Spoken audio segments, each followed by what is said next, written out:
Production of Ruckus is made possible through the generous support of Dave and Jamie Cummings, the Hartwig family, and by viewers like you. Thank you.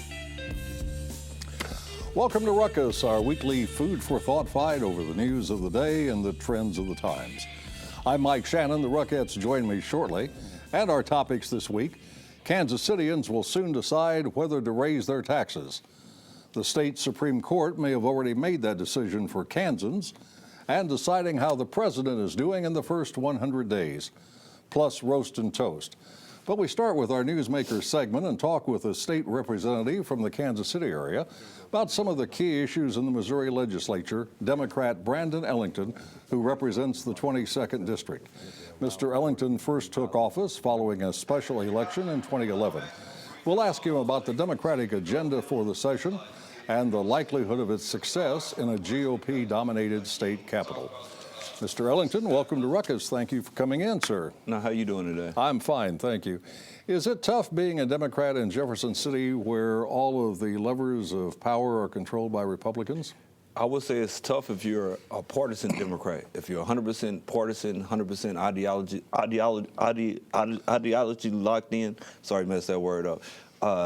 Yes, but if you're actually open to working with people, it's not as hard. Oh, that's all right. I mess up a lot of them, trust me. Do you vote with Republicans on a lot of issues? No, because they have a lot of amendments attached to their bills that takes the fundamental ideal of the bill and it perverts it.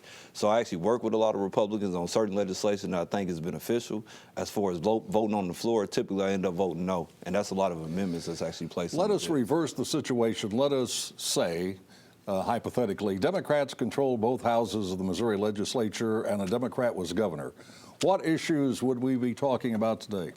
We would actually be talking about expansion of Medicare. We would be talking about preserving education and putting more funding into education. We would be talking about sensible gun laws, things of that nature, fuel tax. What's a sensible gun law? A sensible gun law is something that preserves the Second Amendment and also makes it safe for people to buy guns. So when we talk about the mental health aspect of gun sales, purchases, and who should actually have a weapon, we don't tighten that down. You were the subject of a Kansas City Star editorial earlier this week. It talked about your desire to have, I think, a state constitutional amendment that would affect tax increment financing and how cities impose that. Can you explain what your proposal is? Now, basis is H.R. 20, and this is one of the bridges that we can actually work with Republicans on. So what it does, it requires TIF projects to actually be voted on by the people in the area.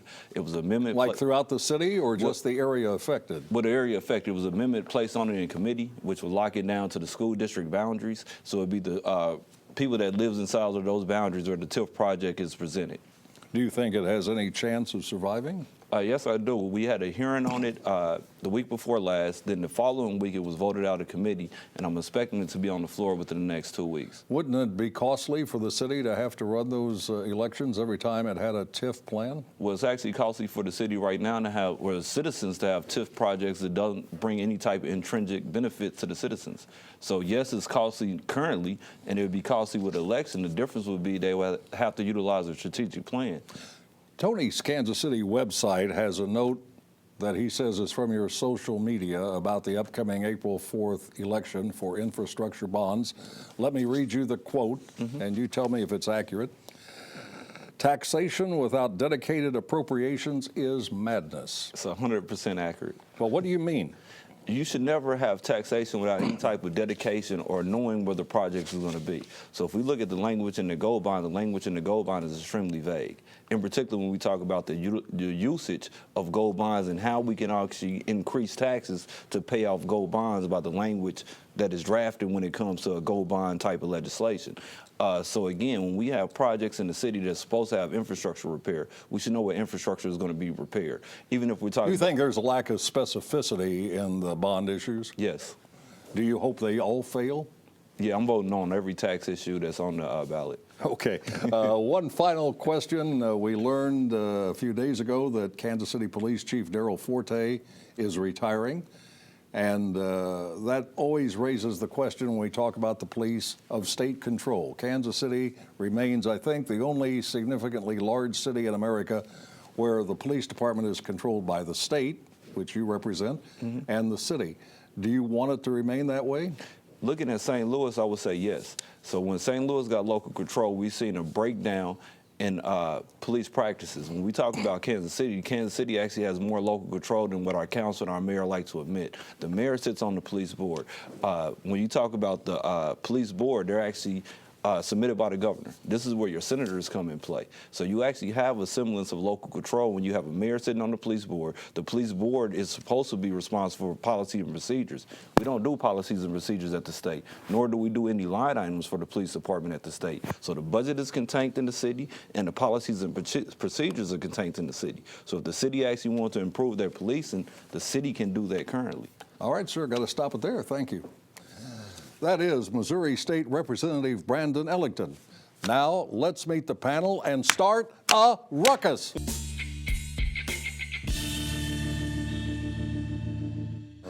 Steve Glorioso is a political and media consultant. Ron Freeman is a motivational speaker and writer. Mary O'Halloran is a media and communications consultant.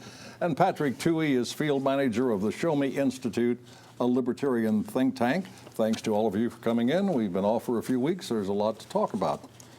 It is, to say the least, fortuitous that we have two men, facing each other at the table who are facing off in public about the April 4th infrastructure bond issue in Kansas City, Missouri. Mr. Glorioso is a paid consultant trying to gain victory for the $800 million effort by City Hall. Mr. Tuohy questions whether voters should trust the city to use the new revenue as it promises. A key question raised by a recent mailer from the campaign is how much property owners will pay and for how long if they approve all three questions. There's only one correct answer, but we are likely to get two versions of it. So let's start with Steve's. Well, thank you. I have to add, my good friend Patrick is also paid. Just let me check. Are you paid to argue against the campaign? No, I'm not paid by any campaign. In fact, you're with the Show Me Institute, which has made no position public on it, right? That's right. We work for a nonprofit. We don't take positions. In fact, one of the founders, and I think the president of it, Crosby Kemper III, on this program said he was supporting at least one of the three issues on the ballot. That's right. He said he was likely Okay, to be now that paid. we've corrected that, Steve, Well, continue. the point, of course, Mike, is that when you diminish the fact that I have a lifelong Kansas City and minus college, that Well, you should have gone. I did twice. You should have gone back But the that point third of it time.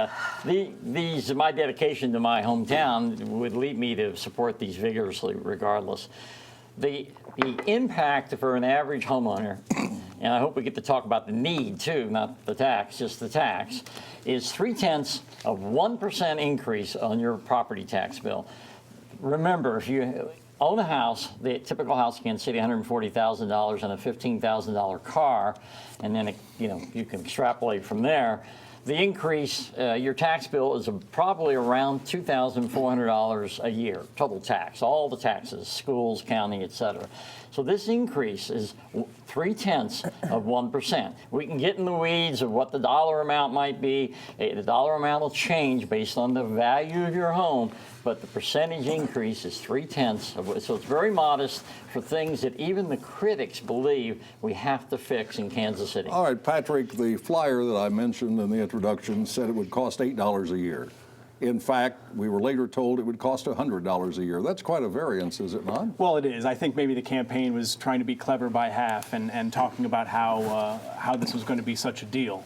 But the important issue is the reason why Kansas Cityans are in this mess is because for the past several decades, the city government has not spent money properly on basic infrastructures. Now they come to taxpayers and they say, we want to ask for more money, but they have not provided any real indication that they will act differently in the next 40 years than they have in the past 40 years. And taxpayers need to be told exactly how the money will be spent and need to know that the city council isn't going to do in the future what it's done in the past. Patrick, you said, I think, 40 years. and all the publicity has said 20 years. That's Are right. you adding 20 years to the Well, initial 20? or- So what the GO bond does on April 4 is we will issue 20 different 20-year bonds, one a year until 2036. That last bond issued on 2036 will be paid off in 2055. So we are voting for 40 years of debt, 20 different 20-year bonds. And that itself has been a point of contention. People think that it's going to be $8 a year for 20 years. The approach the city's taken on this should please the anti-tax, brown, black type advocates that the Show Me Institute and some of our very few critics have. It's a conservative pay-as-you-go. It's $40 million a year. It might go a little bit either way, but the city could got a lot of pressure. Well, let's do 800 over 10 years. That way, get more jobs, create more jobs, have a little more certainty, because you can't predict what streets and God knows a bridge might need to repair that they can't predict 12 years from now. So it's a very needed program. Having worked in city halls as Kay Barnes, the chief of staff, I know that you cannot fix this city. We have one of the largest cities in America. 6,000 lane miles, 4,000 miles of sidewalk. You can't do it out of the budget. So much of the budget is dedicated to law enforcement, fire, and ambulance service. It's like you can't, usually add a new room to your house or put a new garage in the back of your house out of your, monthly income. You borrow a little money and pay as you go. You predict all three will pass? Well, yes. Well, I need to get this. I wrapped up. think I think they were. They're separated by need. Roads and bridges 1, flood control 2, disability for ADA and some other Public things buildings. number 3. And people, they do not all have to pass, but you get to vote on each 3. But they're a package. What are you saying? All three will pass? I think all 3 will pass. And are you saying all three will fail? I haven't seen any polling, but it's an uphill climb. Mary, do you think all three will pass or fail? Or Well, some? I think it's going to be very close. Everybody, I get this whenever I ask people. I don't think so. Plus, there is a half-cent or That's a different issue, 8 yeah. cents is Eighth- different eighth of issues, a but cent. it's to be voted on the So day. they'll pass or maybe, or we don't know? Here's the thing. I think if people feel like they understand how it's going to be used, this isn't an anti-tax city, but it is a tell me what you're going to use it for, and am I satisfied that there's accountability and progress both. Okay, we in got to the wrap this up, package. Ron. The next topic goes to you for the first question. I was going to say in the introduction, by the way, and I took it out for fairness, I was going to say you were a paid consultant. However, I think you would have voted for him anyway, even if you weren't paid. Thank you, Mike. I appreciate that. If you want proof that the old aphorism, history repeats itself, is true, just think of the Kansas Supreme Court. The court has once again ruled that the legislature does not allocate enough money for K-12 education, failed to indicate again how much would be enough, and reiterated its periodic pledge to close schools if elected officials do not obey the court by June the 30th.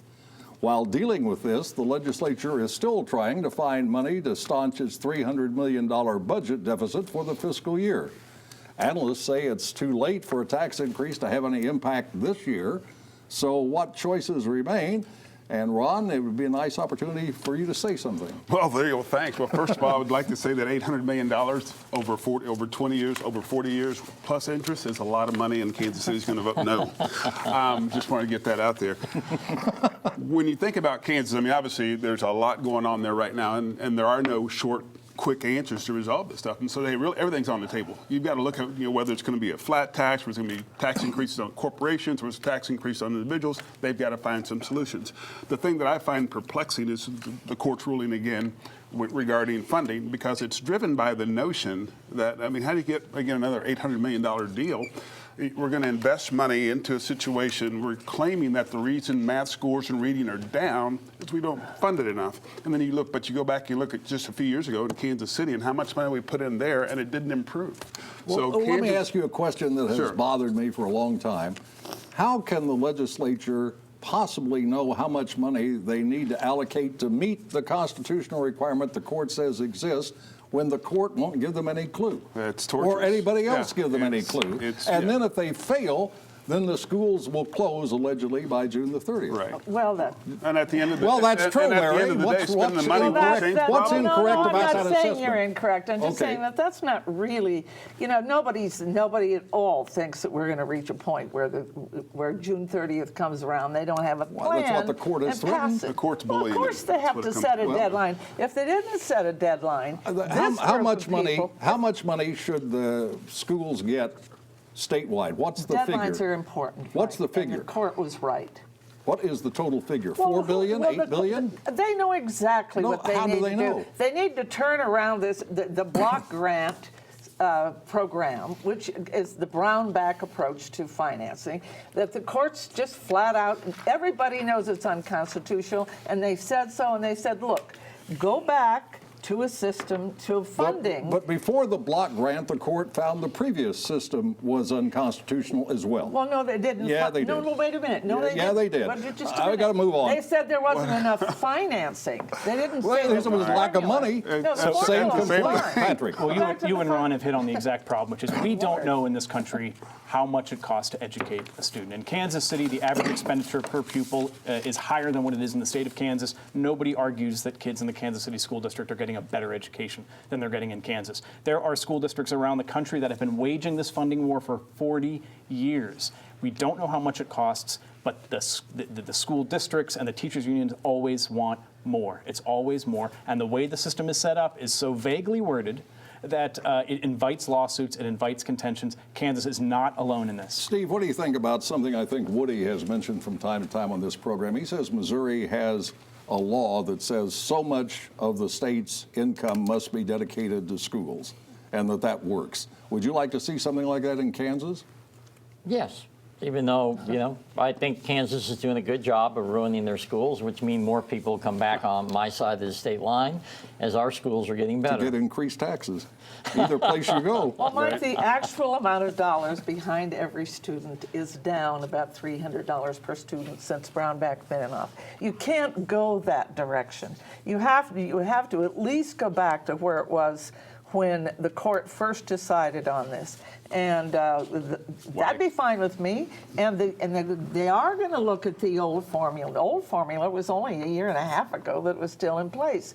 It is a perfectly constitutional formula. They just didn't finance it. It's a perfectly constitutional formula that no one can define. Yeah.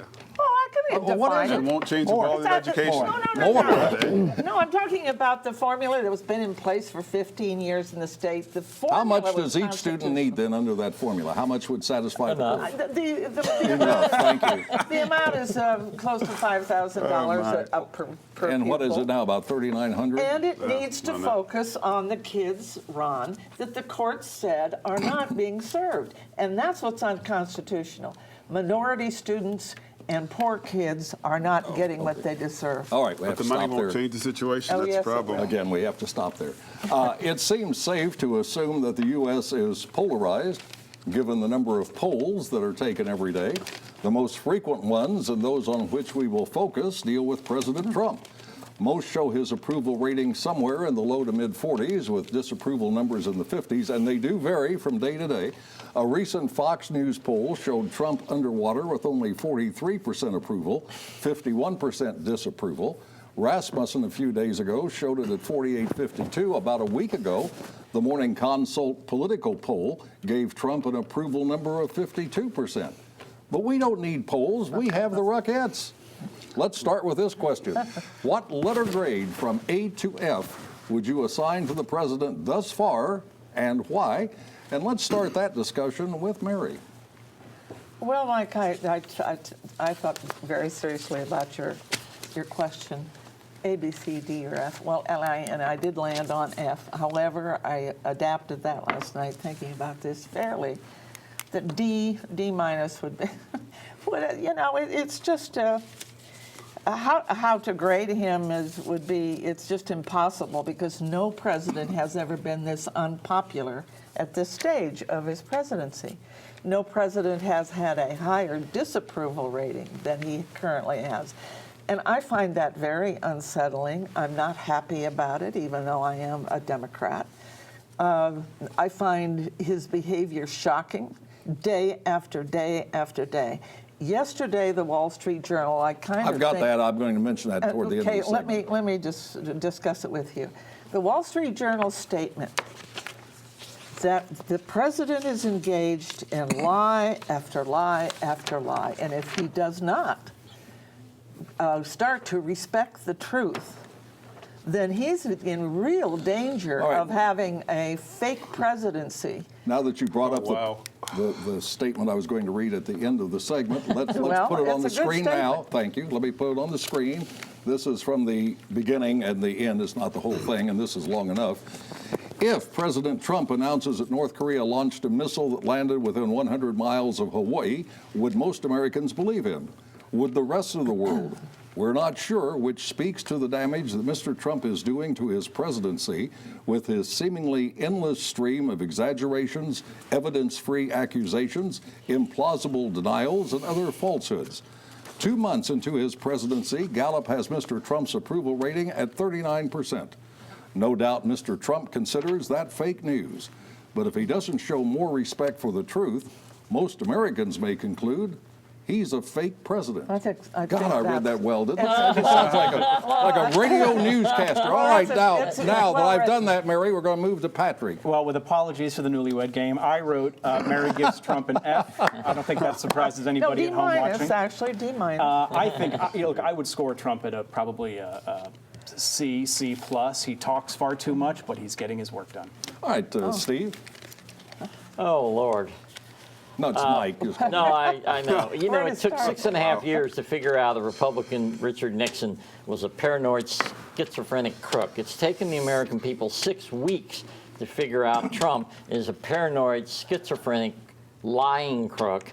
I mean, he's not getting anything done so far, and he doesn't have a clue what he's doing. He's pushing a health care bill. He couldn't sit here with us.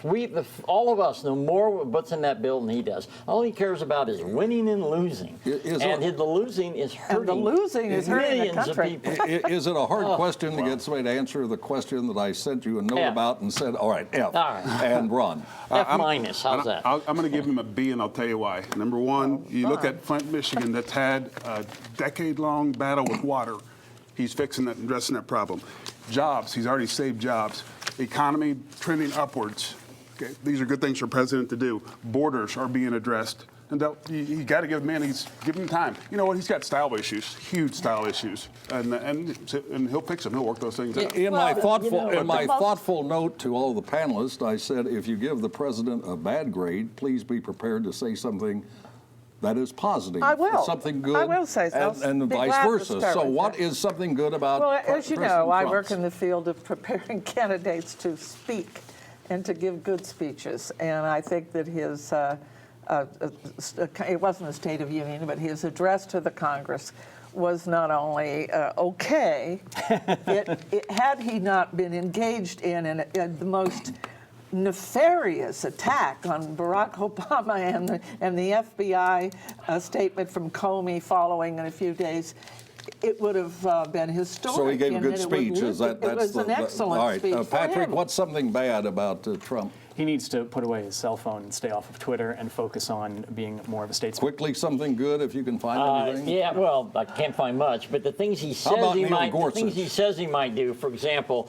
allowing us to negotiate drug prices for Okay. Medicare would be good. And if he does it. quickly, something I think negative. he needs to stop responding to people when they attack him. He just How about needs to stop back off. lying, Ron? How about I the think lies? what lies has he told? Tell me How about it. stopping this discussion because it is time that we head to the soapbox for Roast and Toast, where the Ruckheads have 30 seconds each. Let me repeat, 30 seconds each to offer commendation or condemnation to people and events in the news. We start with Ron.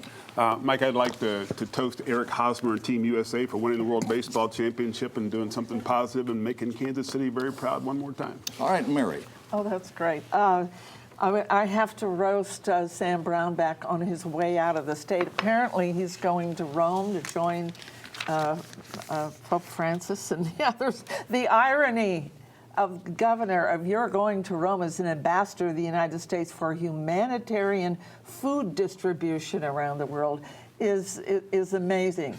You had an obligation to fix the mess you got the budget and the schools and the social welfare programs in Kansas fixed. You've destroyed the legacy that your previous Republican governors have had. You need to stay and fix it, but if you leave, good luck in Rome, and do well. And Brownback is a Catholic, I believe. Steve? I'd like That's what he says. I'd like to toast Kevin Yoder for the best political magic show I have ever seen, and I've been around a long time.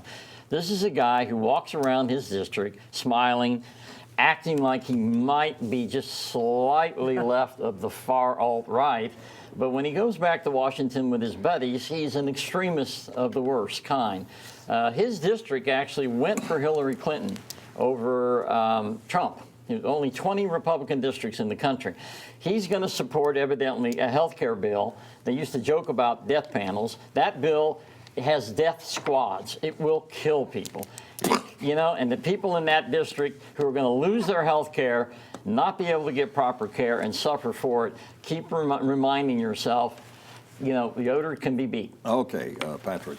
Today we buried Martin McGuinness, an Irish patriot and politician who started off his career with the Provisional IRA, tossing bombs, much like Steve Glorioso. But later in his life, he focused on making peace with the British. And although he did not live to see United Ireland, when it happens, he will be one of its heroes. And once again, the panel has made it impossible for me to share my thoughts about a roast or a toast, but I'll try to have one in next week. And that is Ruckus for this week. We are back next Thursday at 7. Now for the Ruckettes and the crew, this is Mike Shannon saying thanks very much for watching. Thanks to all of you for being here, and good night.